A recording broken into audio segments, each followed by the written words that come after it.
তো hello guys, এখানে হচ্ছে মা মোচা চিংড়ি রান্না করছিল। তো এখানে মোচাটাকে আদা রসুন জিরা তারপর হলুদ লবণ মরিচের গুঁড়ো দিয়ে কষানোর পর চিংড়ি ভাজা ছিল হলুদ লবণ দিয়ে। তো আমি জাস্ট ওটা দিয়ে দিচ্ছিলাম। রান্নাটা কিন্তু পুরো মাই করেছে। তো হচ্ছে চিংড়িটা দিয়ে পুরোটা চিংড়ি দিয়ে দিচ্ছিলাম। তারপর আমি এখানে 2 চামচ চিনি দিয়ে দেবো, কারণ মোচার মধ্যে না একটু মিষ্টি না দিলে ভালো লাগে না। আর আমার মায়ের হাতের রান্না তো জাস্ট অসাম, মানে বলার কোনো জায়গায় রাখি না। তো একটু নেড়ে দিচ্ছিলাম চিংড়িটা দেওয়ার পরে। আর মোচাটা একটু কালো লাগছে, কারণ হচ্ছে একদিন রেখে দেওয়া হয়েছিল কেটে। তো তোমরা তো জানোই যে মোচা কালো হয়ে যায়। তো এবার আমি চিনি দিয়ে দিচ্ছিলাম 1 চামচ মতন। তারপর এখানে হাঁসের ডিম মামলেট করা হচ্ছিল। মানে আমরা সেদ্ধ খাই, আর আমার বোন তো সেদ্ধ খেতে চায় না ঝোলে, ওই জন্য ওর জন্য মামলেট করে দিয়ে দেওয়া হবে। এটার খোলসটা অনেক শক্ত হয়।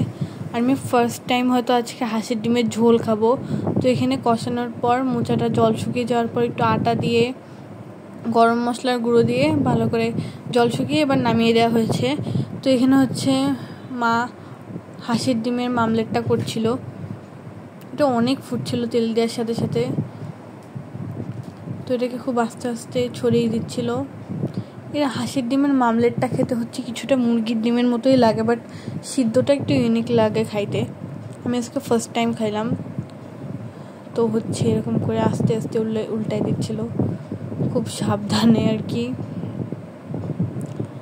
তো মামলেট করে কি তোমাদের কাউকে শিখাইতে হবে? আমি জানি শিখাইতে হবে না, তো দেখাচ্ছিলাম আর কি হাঁসের ডিমের মামলেট। আমার মা এর আগে কোনোদিন হাঁসের ডিম রান্না করেনি, আজকে ফার্স্ট, বাট কি বলবো, খেতে এত মজা হয়েছিল। তো এখানে হচ্ছে মা আদা বাটা হলুদ 2 চামচ হয়তো আদা বাটা, 1.5 চামচ মতো হলুদ, তারপরে এখানে মরিচের গুঁড়া। তো এখানে 2 চামচ মতো মরিচের গুঁড়া দেওয়া হয়েছিল। এটা অতটা ঝাল না মরিচের গুঁড়োটা, এই জন্যই 2 চামচ দেওয়া হয়েছিল। আর আমরা অতটা ঝাল খাইও না, বাট হাঁসের ডিমে একটু ঝাল না হলে ভালো লাগে না। আর এখানে হচ্ছে 1 চামচ মতন ধনিয়া আর জিরার গুঁড়া একসাথে মিক্সড করা ছিল, তো ওটা মা দিয়ে দিচ্ছিল 1.5 চামচ মতন আর কি।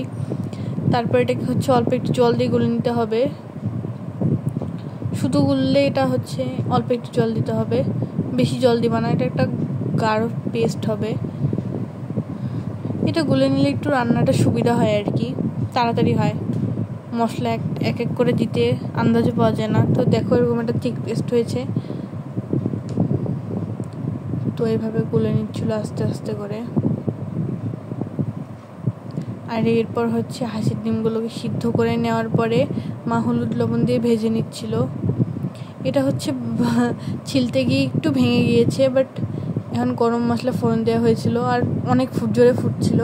তো এখানে হচ্ছে পেঁয়াজ কুচি, রসুন বাটা আর একটু কাঁচামরিচ কুচি দেওয়া হলো তেলের মধ্যে, আর শুকনো মরিচ গরম মশলা ফোড়ন দেওয়া হয়েছিল। তো এবার এটাকে ভালো করে ভেজে নিতে হবে যতক্ষণ না পেঁয়াজের কাঁচা গন্ধটা দূর হয়ে যায়। এটা যত ভালো করে ভাজে বা মশলা যত ভালো করে কষানো হবে রান্না ততই ভালো হবে। তো এখন হচ্ছে মা খুব ভালো করে এটাকে ভেজে নিচ্ছিল আস্তে আস্তে করে। জালটা মিডিয়াম হিটে রাখবো, অতিরিক্ত কমাই দিবে না, তাহলে অনেক সময় লাগবে। এরপর মা পেঁয়াজটা কিন্তু একদম গ্রেট করা ছিল, চপারে গ্রেট করা। তো এবার হচ্ছে লবণ দিয়ে দিল পরিমাণ মতো, যে যেমন লবণ খায় নিজের স্বাদ মতো। তো যাতে পেঁয়াজটা নরম হয়ে যায় এই জন্য মা এটা লবণ দিয়ে দিল, তাতে পেঁয়াজটা একটু তাড়াতাড়ি ভাজা হবে। তো এরপর এটাকে মিনিমাম 10-15 মিনিট ভাজা করার পরে যেই মশলার পেস্টটা গুলে রেখেছিল ওটাও দিয়ে দিয়েছে। তো এটাকে আবার ভালো করে কষাতে হবে মিনিমাম 15 থেকে 20 মিনিট। তো দেখো কষানোর পর কি সুন্দর কালারটা এসেছে। তো এরপরে এটাকে ভালো করে কষানোর পর জল দিয়ে হাঁসের ডিমগুলো দিয়ে দেওয়া হয়েছে আর 2টো কাঁচামরিচ দিয়ে। তো দেখতেই পাচ্ছ ডিমের ঝোলটা কতটা দারুণ হয়েছে দেখতে, জাস্ট অসাধারণ। আর এখানে হচ্ছে ওই খেতে বসেছিল প্রথমে ওই মোচাটা দিয়ে খাচ্ছিল, আর দুটো রান্নাই জাস্ট অসাধারণ হয়েছিল। ও খেয়ে তো জাস্ট বললো দারুণ হয়েছে। তো এরপরে এখানে ওর জন্য ডিমের মামলেটের ঝোলটা ছিল আর কি,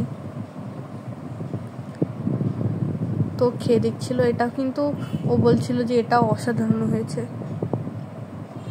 মানে জাস্ট ওয়াও।